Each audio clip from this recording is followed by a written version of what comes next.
Love is not just an emotion. It is a connection we learn to build.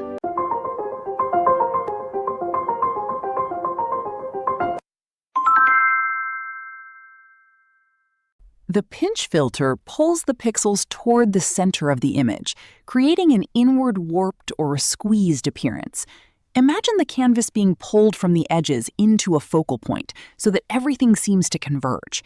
You can control the strength of the effect. Lower values give a gentle pull, while higher values dramatically collapse the scene toward the middle.